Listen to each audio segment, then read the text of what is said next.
Hai semua, selamat datang di channel Baca Saham. Pada video ini, kita akan membahas satu topik dengan judul Kombinasi Syarat 7 Talumer Saham BBRI dan ADRO. Tapi seperti biasa, semua pembahasan ini bukan rekomendasi dan hanya informasi.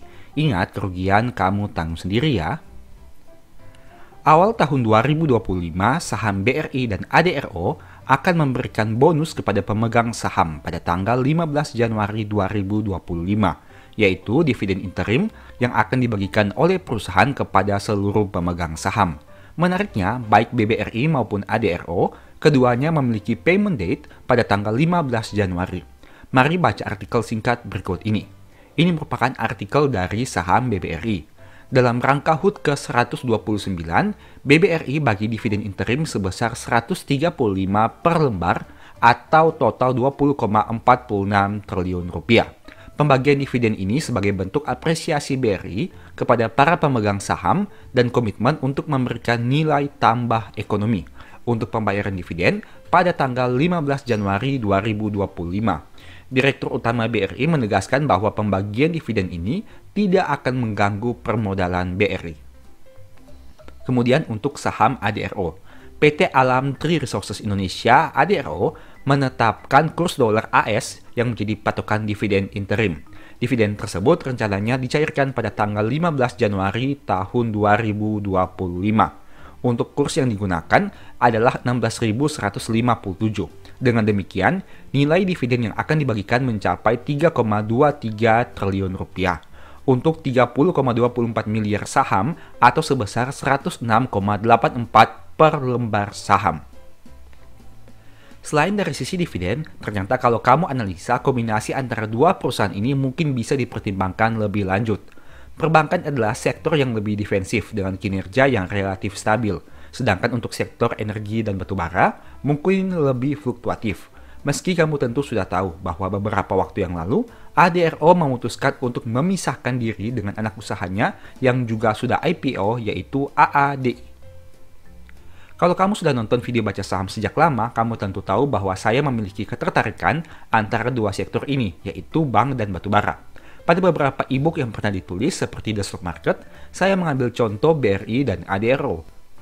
Pada e-book Strategi Nabung Saham, saya mengambil contoh BMRI. Menariknya, dua sektor ini juga ternyata merupakan sektor favorit Lo Keng Hong. Dalam satu video, LKH pernah menyampaikan ketertarikannya kepada dua sektor ini, yaitu bank dan batubara. Di akhir video, saya akan menampilkan lagi perihal video tersebut agar kamu memperoleh informasi yang utuh. Tidak heran jika kamu lihat beberapa saham yang dimiliki LKH merupakan saham pada dua sektor ini juga. Contohnya seperti BDMN atau Bank Danamon dan ABMM atau ABM Investama. Meski begitu, tentu saja ini bukan rekomendasi. Setiap orang punya pertimbangan dan ketertarikannya masing-masing. Ada yang mungkin tidak tertarik dengan saham bank dan batubara, dan lebih memilih consumer atau sektor yang lain. Bebas saja pilihan Anda, yang penting intinya adalah menghasilkan pertumbuhan portofolio dalam jangka panjang. Sekarang mari kita lihat sekilas informasi terkini tentang saham BRI dan ADRO dari berbagai sisi. Ingat, disclaimer selalu on. Semua saham dan pembahasan bukan rekomendasi. Untung rugi kamu tanggung sendiri. Pertama, saham BRI. Untuk net income-nya sejak tahun 2016 hingga tahun 2024. Jika kamu melihat data historikal net income perusahaan ini, kamu akan temukan bahwa saham BRI labanya hanya pernah turun satu kali, yaitu di tahun 2020 dan juga diproyeksikan di tahun 2024 mungkin akan turun. Tapi untuk tahun 2024 ini kita belum bisa memastikannya, mengingat data terkini masih hingga Q3 sehingga harus menunggu data Q4-nya. Tapi jika dilihat dalam jangka panjang, di tahun 2016 labanya 26,1 triliun dan di tahun 2024 diproyeksikan menjadi 60 triliun rupiah. Bagaimana untuk saham ADRO? Di tahun 2016 laba ADRO 4,4, naik jadi 6,5, turun menjadi 6 triliun, turun lagi menjadi 5,6, turun menjadi 2 triliun, naik menjadi 13,3, naik jadi 38,8, turun jadi 25,3 dan diproyeksikan turun menjadi 23,8 triliun. Nah, jika kamu bandingkan dengan BRI, memang ADRO memiliki laba yang lebih fluktuatif. Hal ini tentunya karena pada beberapa tahun sebelumnya tergantung dari kinerja harga batubara dunia, mengingat ADRO merupakan saham batubara. Tapi beberapa waktu yang lalu, setelah ADRO melakukan pemisahan dengan anak usahanya AADI, kita harus menunggu tentang kinerja terbaru ADRO ini dengan segmen bisnis yang mungkin bisa dikatakan cukup berbeda. Nah, hal itu akan berpengaruh terhadap beberapa aspeknya. Salah satunya adalah laba yang berhasil mereka capai. Kita tidak bisa menemukan angka pastinya berapa, tapi kita harus melihat dulu untuk data realitanya seperti apa. Entah itu berdasarkan pendapatan, entah itu berdasarkan laba yang mereka capai. Intinya kita harus menunggu setidaknya 1 tahun ke depan untuk memastikan hal tersebut.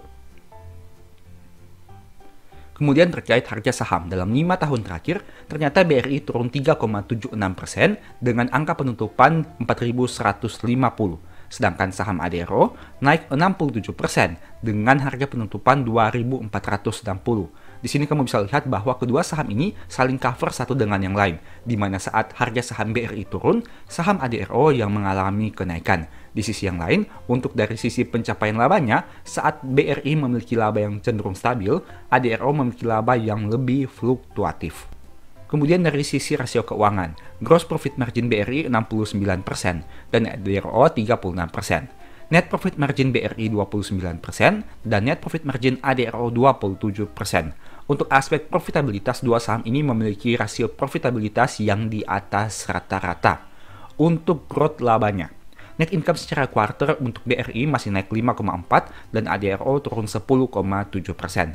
Seperti yang sudah kita bahas tadi, untuk laba, net income BRI lebih stabil dibandingkan ADRO yang lebih fluktuatif. Dan untuk aspek dividen, dua saham ini tidak diragukan lagi dari aspek dividen yield maupun dividen per share-nya dalam beberapa tahun terakhir.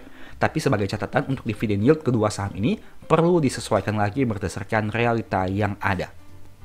Kemudian kita lihat sekilas terkait kinerja hingga Q3. Untuk BRI, total pendapatannya naik dari 48,3 menjadi 52,3. Dan untuk ADRO sayangnya turun dari 24,9 turun menjadi 18,6.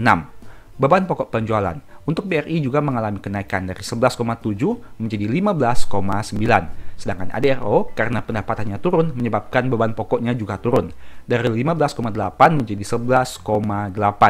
Nah, untuk laba kotor, sayangnya BBRI masih mencetak penurunan laba kotor karena kenaikan beban pokok lebih besar dari kenaikan pendapatan. Laba kotornya turun dari 36,5 menjadi 36,3. Begitu juga dengan ADRO yang turun dari 9 menjadi 6,8 di Q3 tahun 2024. Nah, tapi untuk BRI, untuk laba bersihnya masih bisa tumbuh dari 14,6 menjadi 15,4. Sedangkan ADRO, karena pendapatannya turun, memang menyebabkan laba bersihnya juga turun dari 6,3 menjadi 5,6. Dari sini kamu bisa lihat, kedua saham ini memiliki skema laporan keuangan yang cukup berbeda, di mana BRI lebih stabil dan ADRO lebih fluktuatif, seperti yang sudah kita bahas tadi. Kemudian dari sisi harga saham, saat video ini dibuat, harga saham BRI ditutup pada angka 4.150 dan mirip seperti harga saham pada tahun 2019. Penurunan harga saham BRI cukup signifikan di tahun 2024 ini. Untuk harga saham ADRO ditutup pada angka 2.460 dan jika dibandingkan dengan BRI, memang fluktuatif ADRO lebih signifikan. Kamu bisa lihat berdasarkan grafik yang ada. Tapi jika ditarik jangka panjangnya, sebenarnya seperti yang sudah dibahas tadi, harga saham ADRO masih menghasilkan keuntungan jika dibandingkan dengan harga saham BRI. Sebagai informasi juga, dulunya harga saham ADRO pernah menyentuh angka 4.000 dan kini 2.460. Sedangkan BRI dulunya pernah di atas 6.000 dan kini 4.150. Dari sisi harga saham kamu bisa melihat adanya saling topang antara dua saham ini, di mana BRI yang saat mengalami penurunan, ADRO harganya malah mengalami peningkatan. Kemudian dari sisi valuasi, rata-rata historical valuasi PBV BRI selama 10 tahun adalah 2,52 kali, dan saat video ini dibuat ditutup pada angka 1,94 kali. Sedangkan untuk ADRO, rata-rata selama 10 tahun adalah 0,95, dan saat video ini dibuat ditutup pada angka 0,66 kali. Kamu bisa lihat di sini untuk valuasi, BBRI memiliki valuasi yang lebih tinggi dibandingkan ADRO dari sisi PBV-nya, di mana rata-rata PBV BRI menginjak angka 1-2 kali, sedangkan ADRO hanya memiliki PBV rata-rata di bawah 1 kali. Ini merupakan salah satu perbedaan yang cukup mencolok, di mana BRI dihargai pada angka yang lebih mahal dibandingkan ADRO. Tapi kembali lagi, ini merupakan contoh diversifikasi atau proporsional yang cukup menarik, mengingat BRI memiliki PBV yang cukup tinggi dengan laba dan kinerja yang lebih tinggi, sedangkan ADRO memang memiliki PBV yang lebih rendah, tapi untuk kinerjanya juga bisa dikatakan cukup baik dibandingkan perusahaan sejenis di industri yang sama.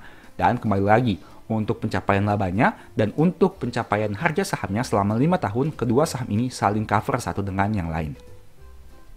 Untuk probabilitas, dalam 5 tahun terakhir, harga saham BRI 4 kali naik dan 1 kali turun. Penurunan terbesar adalah di tahun 2024 dengan kisaran 27%.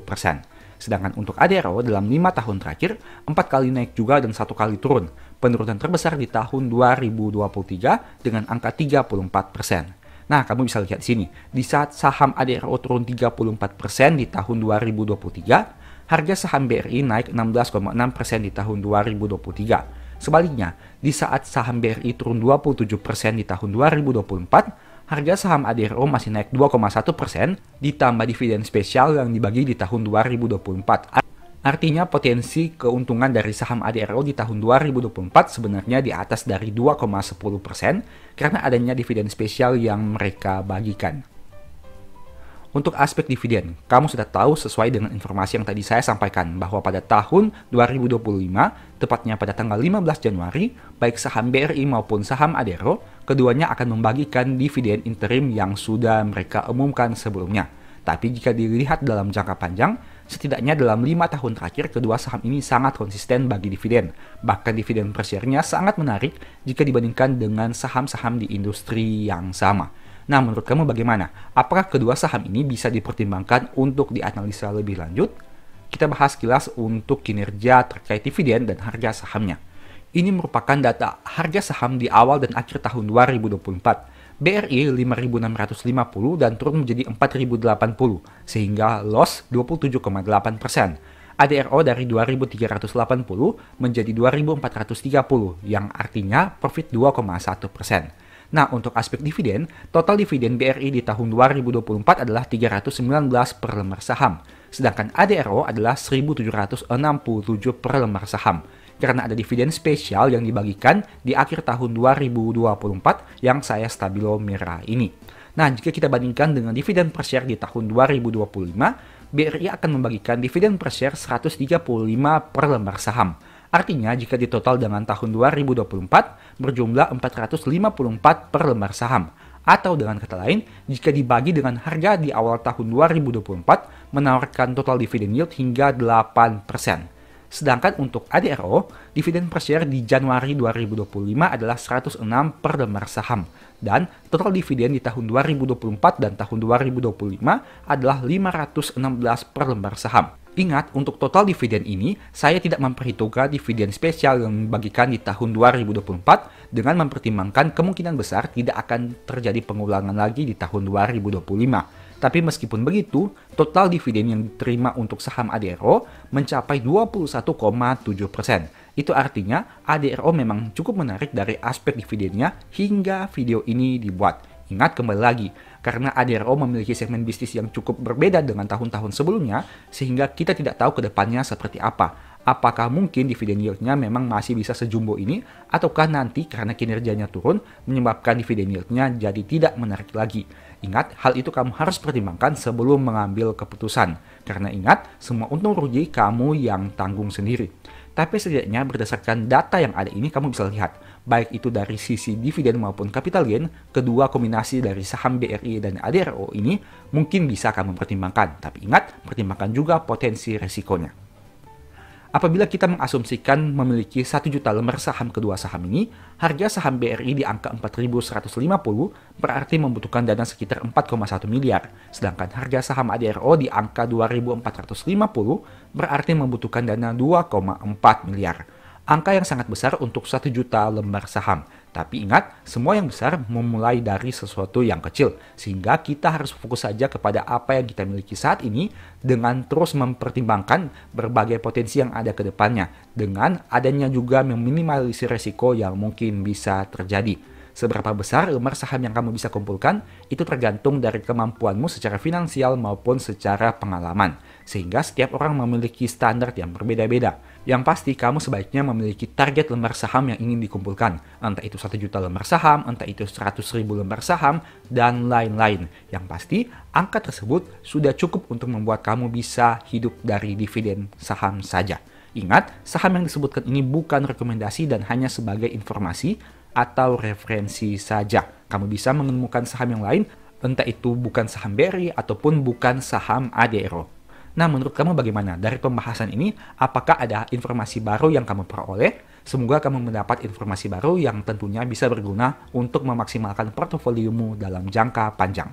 Semoga dengan video ini kamu memperoleh manfaat baru, dan sebagai informasi, saya sudah pernah buat satu video yang mungkin bisa berguna bagi kamu. Nonton hingga selesai agar mendapat pemahaman yang utuh. Nah, saat ini kita akan membahas salah satu video tentang Loh Keng Hong dengan judul Seminar Saham Spesial Bapak Loh Keng Hong pada tanggal 25 Maret tahun 2023 dari GBI WTC. Ya, next yang pegang mic, silakan. Shalom Pak Loh Keng Hong, saya Zoe dari SMP kelas 3. Nah, aku tuh baru kenal saham tuh baru-baru ini gitu. Saham apa sih yang kalau Keng Hong tuh lagi cicil gitu?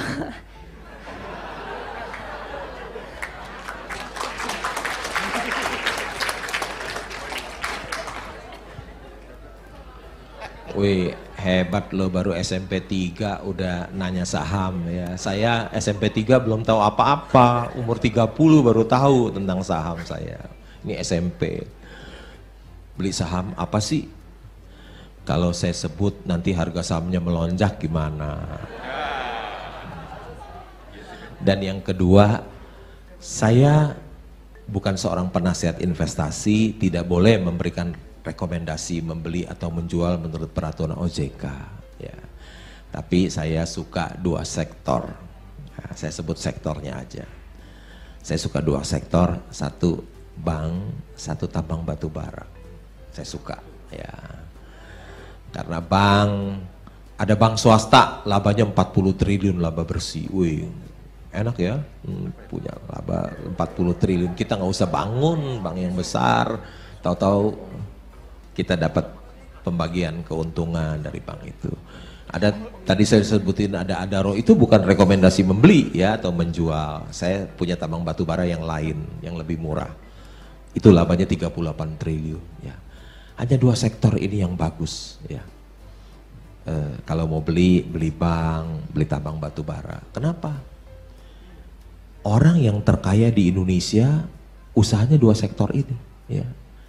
Ada si A, orang paling kaya di Indonesia, usahanya apa? Punya bank dia.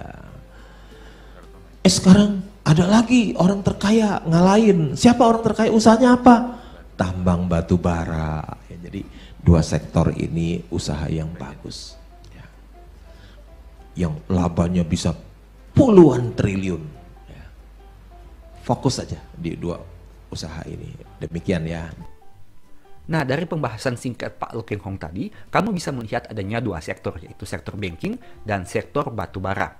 Nah, sekilas kita lihat tentang beberapa saham yang pernah dimention oleh Pak Loh Keng Hong, seperti BNGA yang dalam 5 tahun naik 78% dengan harga terakhir 1.710. Ada juga NISP yang naik 53,2% dengan harga terakhir 1.310. Dan ABMM dengan harga saham 3.440 yang harga sahamnya sudah naik 124% selama 5 tahun terakhir. Itu merupakan 3 contoh saham dari dua sektor yang disebutkan Pak Loh Keng Hong, yaitu perbankan dan batubara. Nah, ada juga statement dari Pak Loh Keng Hong yang menyatakan bahwa beberapa nama orang terkaya di Indonesia merupakan orang-orang yang memiliki kepemilikan di dua sektor tadi. Contohnya seperti Bapak Robert Budi Hartono dan Bapak Michael Hartono sebagai pemilik Bank Sentral Asia yang berada pada sektor banking. Ada juga Pak Prajogo Pangestu yang pemilik Barito Renewables Energy. Dan ada juga Pak Low Tuk Kong yang mana memiliki perusahaan batubara terbesar keempat di Indonesia. Itu merupakan pembahasan sekilas terkait statement yang dikatakan oleh Pak Low Keng Hong tadi. Demikianlah pembahasan singkat pada video ini. Selalu ingat bahwa semua saham yang disebutkan bukan rekomendasi dan hanya bersifat edukasi serta informasi.